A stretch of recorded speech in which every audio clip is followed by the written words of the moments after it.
Bonjour à tous, alors je vous retrouve aujourd'hui avec une nouvelle vidéo sur la chaîne. Je sais que ça fait bien longtemps que je n'en ai pas posté, mais si vous me suivez sur les réseaux sociaux, vous en connaissez la cause. Mais voilà, aujourd'hui je reviens partager avec vous le bilan de mes 3 mois post-opératoires.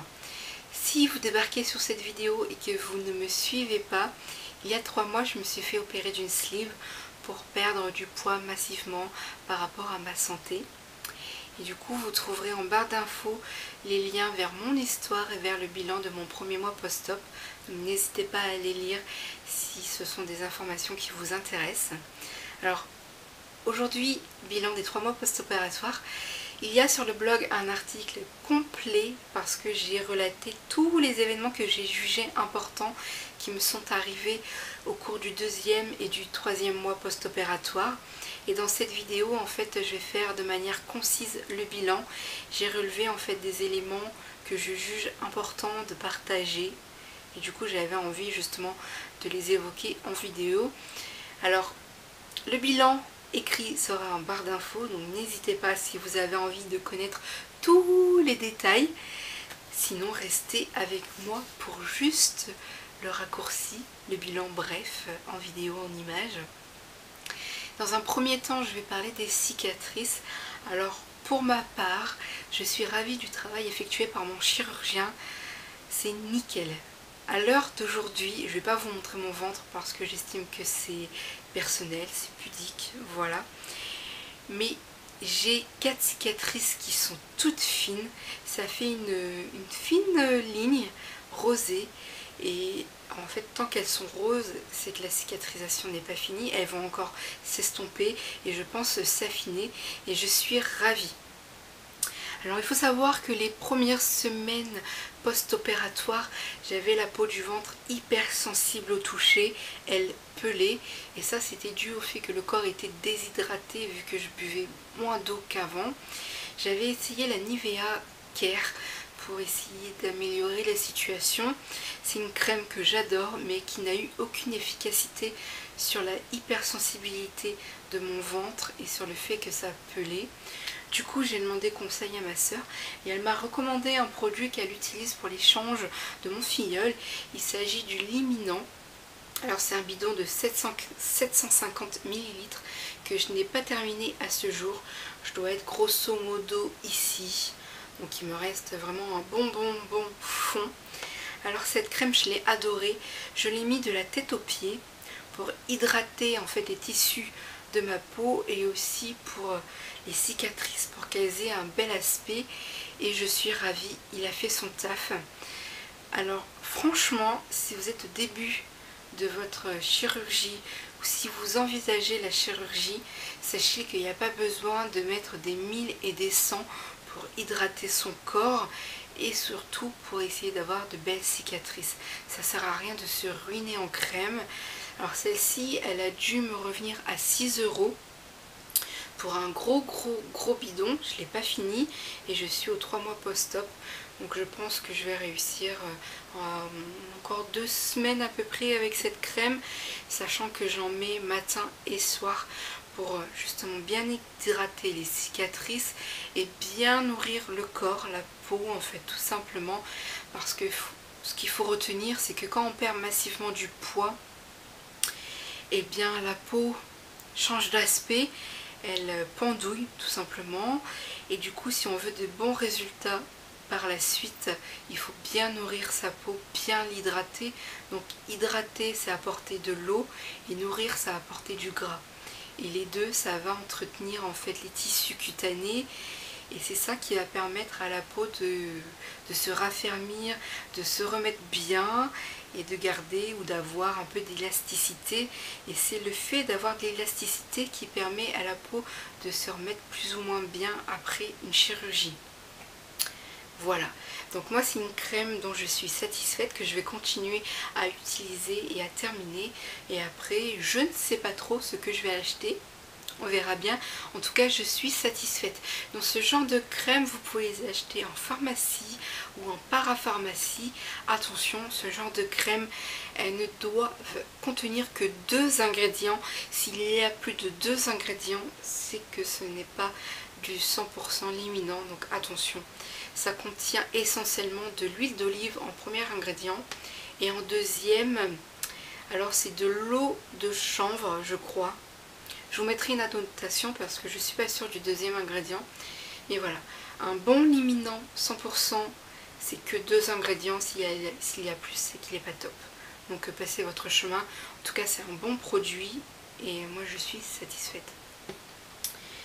Ensuite, le deuxième élément que je voulais partager avec vous, ce sont les crises. Je ne savais pas que ça allait m'arriver. J'ai appelé cet événement comme ça, crise, parce que c'est vraiment une crise. Alors, fin mai, il m'est arrivé un truc. J'avais plus de plaisir à cuisiner, plus de plaisir à manger. J'avais des nausées. La nourriture me dégoûtait, la nourriture me donnait des nausées. Donc j'ai appelé ça crise, tout simplement. Voilà. Et ça a duré 3 jours. Je ne savais pas si c'était quelque chose qui était récurrent ou quoi. Alors apparemment, grâce à Instagram, je me suis rendu compte que c'est quelque chose qui arrive fréquemment chez les opérés. Ça dure plus ou moins longtemps. Il y a des personnes pour qui ça a duré 1 semaine, 2 semaines. Moi j'ai eu de la chance, ça a duré 3 jours, mais c'était 3 jours très longs. Ça m'a plombé le moral.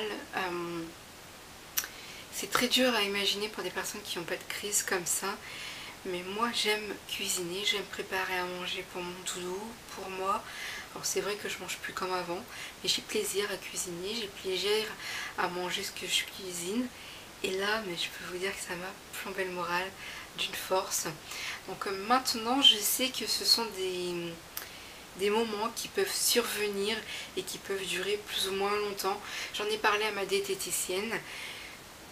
Elle ne sait pas d'où ça vient. Voilà, donc ça peut arriver si jamais vous n'êtes pas encore opéré ou que vous êtes opéré et que vous n'avez pas eu ce genre de crise. Ça peut arriver. Si ça arrive, faites au mieux. Moi je me suis forcée à manger, alors pas de grosses quantités parce que clairement quand vous avez la nausée, il n'y a rien qui passe, hein, même vos aliments préférés. En l'occurrence moi mon petit péché mignon c'est le fromage, je peux vous dire que ça passait pas. Donc vous faites au mieux si vous avez des crises et si ça dure vraiment trop longtemps, parlez-en avec des professionnels de santé, type votre médecin traitant, votre nutritionniste ou votre diététicienne pour essayer d'enrayer en fait la chose parce qu'à long terme c'est pas bon de pas manger. Donc voilà. Ensuite, le troisième point, pardon, ce sont les journées alimentaires. Donc j'ai appelé ça comme ça. Ça m'est arrivé fin mai et fin juin, des journées où j'ai très bien mangé, des quantités proches à celles de mon conjoint. Donc il faut savoir que sur normalement mon journal alimentaire, enfin post-op, j'ai le droit à 300 grammes. Donc 100 grammes de protéines, 100 grammes de légumes et 100 grammes de féculents. J'y suis pas hein, aux 300 grammes, mais c'est vrai que pendant les journées alimentaires, je mange tout simplement. Donc je petit déjeune, je déjeune, je prends mon dessert en décalé, je prends une collation. Ensuite je dîne, je prends mon dessert en décalé et une collation. Et pendant les repas principaux, j'avoisine, je pense, les 300 grammes, ce qui en temps normal ne m'arrive jamais. Alors j'en ai parlé à ma diététicienne. La première fois où ça m'est arrivé, je ne me suis pas inquiétée. Pour moi, c'était clair que le corps avait besoin de manger, qu'il avait besoin de récupérer. Donc je l'ai écouté, j'ai mangé tout simplement. Et puis la deuxième fois, c'est arrivé. Donc pareil, j'ai écouté, j'ai mangé. Et donc par la suite j'ai eu l'occasion d'en parler à ma diététicienne. Elle m'a dit que c'était quelque chose qui était normal et qui arrivait. Le corps en fait avait besoin de reprendre de l'énergie, des calories et que donc on mangeait tout simplement. Alors mon conjoint rigole quand je suis en journée alimentaire parce que je donne l'impression en fait de passer ma journée à manger, ce qui est pas vrai, mais c'est comparé en temps normal où je mange très peu. Voilà, ça le fait sourire.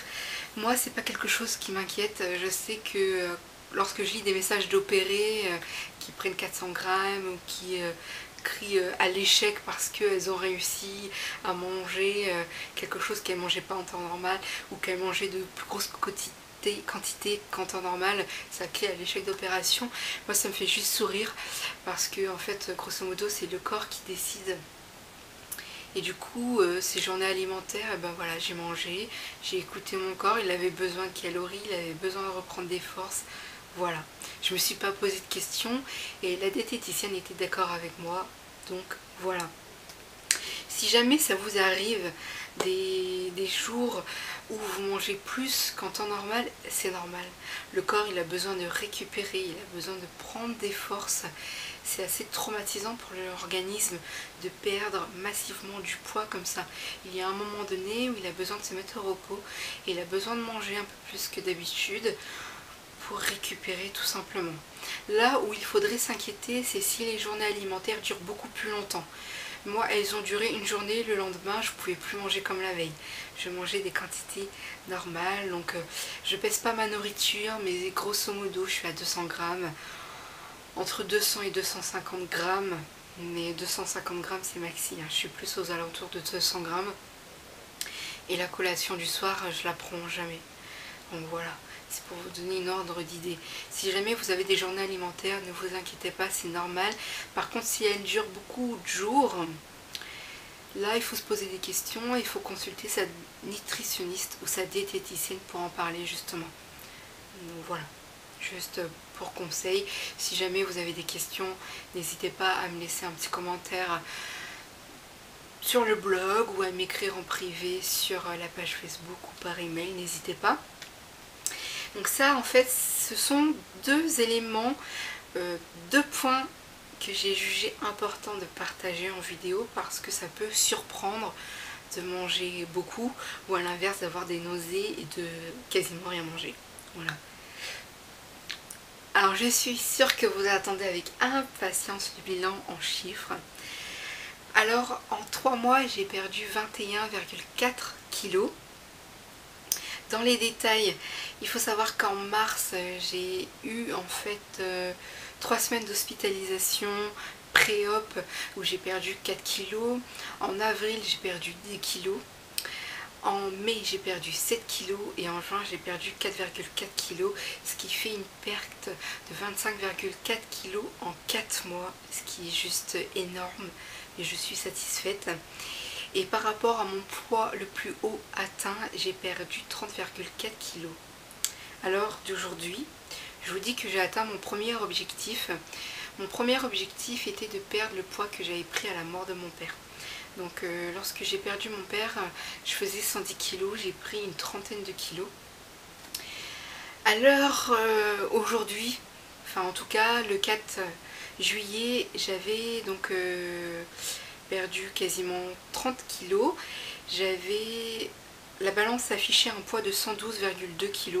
Donc à 2 kg près, pour moi, j'ai atteint mon premier objectif. Voilà, je veux dire, j'ai perdu la trentaine de kilos que j'avais pris au décès de mon père.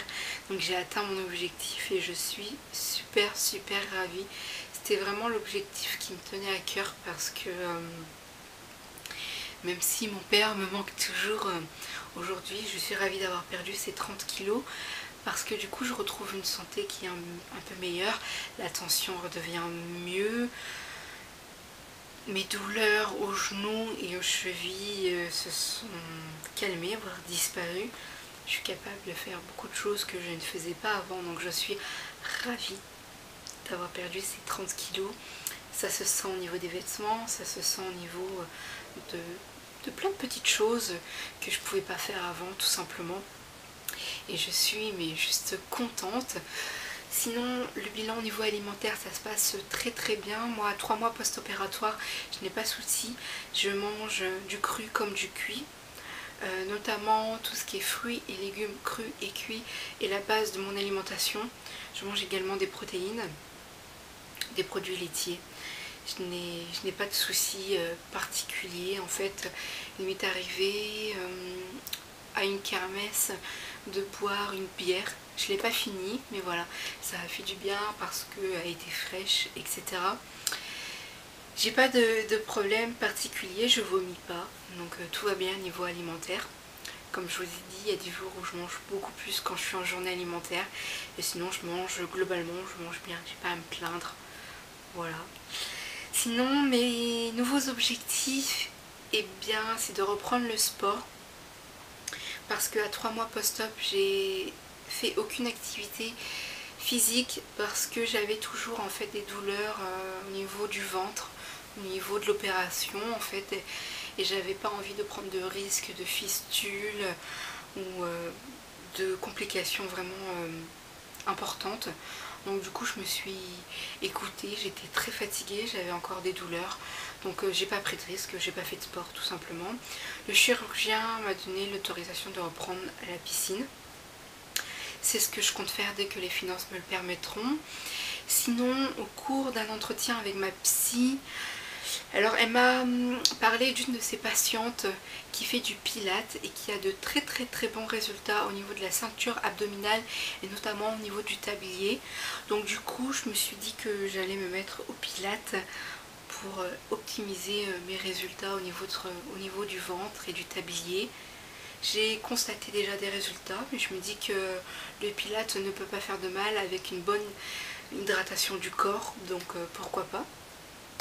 Je pense commencer le pilates en septembre, donc j'ai trouvé un endroit où normalement je vais pouvoir m'inscrire et faire du pilates. Donc voilà, au niveau du sport, je vais continuer d'hydrater et de nourrir les tissus de mon corps justement pour combiner avec le pilates, avec la piscine, pour optimiser en fait les résultats au niveau du ventre. C'est vrai que j'ai la peau qui pendouille, mais comme je vous l'ai dit, je fais très attention pour pas avoir de complications. Donc pour réduire en fait la peau, pour la tonifier, pour muscler et tout ça, je vais combiner en fait des crèmes et puis le sport, et je verrai dans quelques temps si ça fonctionne. Et puis au niveau chiffres, j'aimerais atteindre un poids à 2 chiffres tout simplement. Je ne fixe pas d'objectif, faut que je fasse 90, 80, quelque chose de trop strict, ça ne me convient pas. Je me sens très bien déjà dans mon corps. Au niveau mental, je suis au top du top. Donc voilà, pas d'objectif strict, juste retrouver un poids à 2 chiffres, reprendre une activité physique pour optimiser en fait les résultats que j'ai déjà. Ça sera très bien. Je revois le chirurgien en octobre pour le bilan post 6 mois, même si ça fera 6 mois et demi au moment où je le verrai. Et je reverrai en fait ma nutritionniste à ce moment-là. Donc on fera un peu le bilan. Pour les personnes qui se poseraient des questions, je ne porte pas de gaines parce que mon chirurgien est contre en fait. Pour lui, porter des gaines pour maintenir le tablier, ça ne sert à rien. C'est pas ça qui réduira en fait le tablier. Le tablier, il va se réduire ou pas si vous avez déjà une bonne prédisposition cutanée, donc avec une peau déjà élastique. Si c'est pas le cas, il faut nourrir les tissus, donc hydrater son corps en lui apportant de l'eau et le nourrir en lui apportant du gras. C'est ça qui va optimiser en fait les résultats finaux, avec une hygiène sportive. Voilà, les gaines, franchement, moi je voulais porter une gaine pour en fait maintenir en fait la peau de mon ventre par rapport à mon dos, vu que ça tire et que ça me fait mal. Mais concrètement pour le tablier, je suis déjà satisfaite des résultats. Donc je verrai avec lui au niveau des 6 mois post-op si une gaine pour le sport, pour maintenir la perte est nécessaire ou pas. Sinon voilà, je suis pas plus stressée que ça avec une gaine, c'est pas ça qui va faire que j'aurai des meilleurs résultats. Donc voilà, je pense que j'ai fait le tour des éléments que je jugeais importants. Donc eh bien, écoutez, je vous retrouve en commentaire sur le blog si jamais vous avez envie de me laisser un petit message d'encouragement. Si vous avez des questions à me poser par rapport à mes cicatrices, à mes crises ou à mes journées alimentaires ou à mes objectifs ou à mes projets sportifs, n'hésitez pas. Moi je me sens très bien dans mon nouveau corps. Le mental, comme je vous ai dit, je suis au top du top, notamment parce que je suis une Zermatie avant tout. Et ça, mon équipe médicale l'a enregistré. C'est pas parce que j'ai fait une sleeve que j'oublie Zermatie. Zermatie est toujours dans ma vie.